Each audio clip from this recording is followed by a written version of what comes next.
Dans son analyse sur Moto TV ce lundi, Maître Vianney Kandira, un militant du RCD-KML, critique la récente sortie médiatique de Joseph Kabila. Pour lui, il n'a rien à se plaindre car il est la seule personne responsable du chaos que subit le peuple congolais, surtout la population de l'Est du pays. Ces juristes trouvent que c'est ridicule qu'un ancien dirigeant utilise la rébellion comme moyen de conquérir le pouvoir dans un pays démocratique. C'est une situation qu'il a lui-même créée. Kabila, il a d'abord triché les élections avec Nanga en 2018. Le vainqueur des élections était connu, mais pour ses intérêts personnels, il nous a imposé quelque chose qui est la conséquence logique de ce que nous vivons aujourd'hui. Donc, il a laissé une armée infiltrée, une armée avec des équipements vétustes, une armée qui est ce qu'elle est aujourd'hui. Et à la fin, il a ressuscité les rebelles du M23.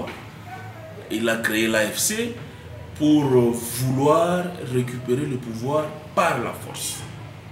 Tout ce qu'il peut reprocher à M. Tshisekedi, il pouvait le faire par le voie des urnes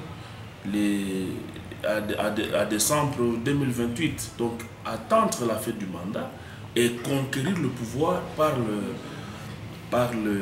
Notre interlocuteur note que cet ancien chef de l'État devrait plutôt collaborer avec ses successeurs pour apporter des solutions à certaines questions vu son expérience. Dans ses interventions, Maître Vianney Kandira dit que la position de Kabila prouve que lui-même fait partie des semeurs de troubles en République démocratique du Congo.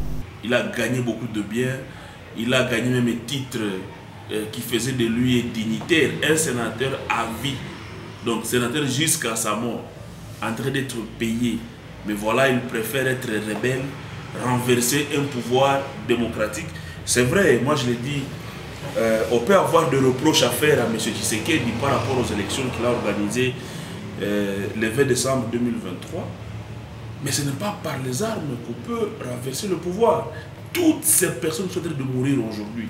Qu'est-ce qu'ils ont à en faire dans les deals entre Tshisekedi et M. Kabila? Joseph Kabila s'est exprimé 6 ans après un silence politique. Il fustige la façon dont évolue le pays. Dans un discours de plus de 45 minutes prononcé le vendredi dernier sur l'état de la nation congolaise, Joseph Kabila accuse son successeur d'être à la base du malheur des Congolais. Dans son discours de vendredi 22 mai, il a annoncé de rejoindre le pays par la ville de Goma, une entité occupée par les M23. Pourtant, des soupçons pèsent sur lui, faisant état d'une certaine collaboration avec les ennemis de la paix. D'ailleurs, la Chambre haute du Parlement a levé ses immunités de sénateur à vie pour permettre à la justice d'ouvrir une poursuite judiciaire contre lui car accusé de trahison et complicité avec l'ennemi.